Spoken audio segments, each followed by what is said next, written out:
Et on retrouve à Montréal Robert Frozy, l'une des grandes voix de sport à Radio-Canada. Bonjour Robert, pas de surprise donc. Comment accueille-t-on au Canada ces désignations ?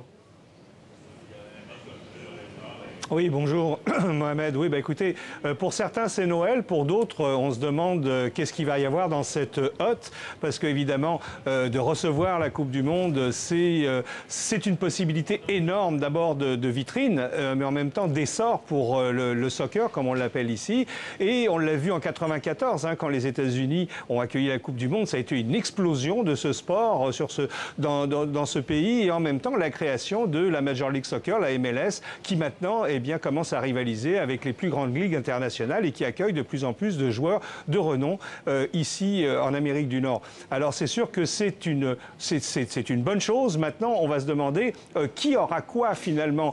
On a parlé de 80% des matchs qui seront joués aux États-Unis. On sait que les États-Unis se réservent la plus grosse part du gâteau. On dit qu'à partir des quarts de finale, tous les matchs seraient joués aux États-Unis. On aurait ici à Montréal, entre autres, des matchs du premier tour, au Mexique aussi. Alors on se demande un petit peu, est-ce que c'est véritablement une organisation tripartite, même si on est content effectivement d'avoir gagné, mais on se demande certains se demandent qu'est-ce qu'on a gagné. Est-ce qu'on a gagné, je dirais, juste un petit morceau de cet immense gâteau, et on sait qu'on doit dépenser quand même 150 millions de dollars au minimum pour avoir ces matchs. Et en ce qui concerne Montréal, le point positif, c'est qu'on va rénover complètement, mettre aux normes de la FIFA notre stade olympique, qui pourra ensuite accueillir de grandes compétitions internationales.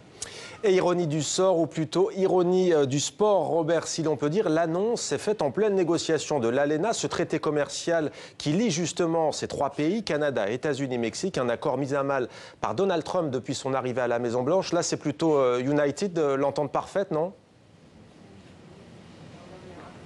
C'est surtout surréaliste, parce que souvent, on l'a vu par le passé, les diplomaties du sport l'emportent sur les diplomaties traditionnelles. C'est encore le cas, parce qu'évidemment, vous l'avez souligné, Donald Trump qui s'attire les foudres du Mexique quand il a cette idée de créer un mur entre les deux pays, la rupture des accords de l'ALENA avec le Canada et le Mexique, on se dit qu'effectivement, est-ce qu'on aurait un Donald Trump à deux images? Peut-être. En tout cas, là, force est de constater que dans le sport, on a réussi là où les politiciens ont échoué.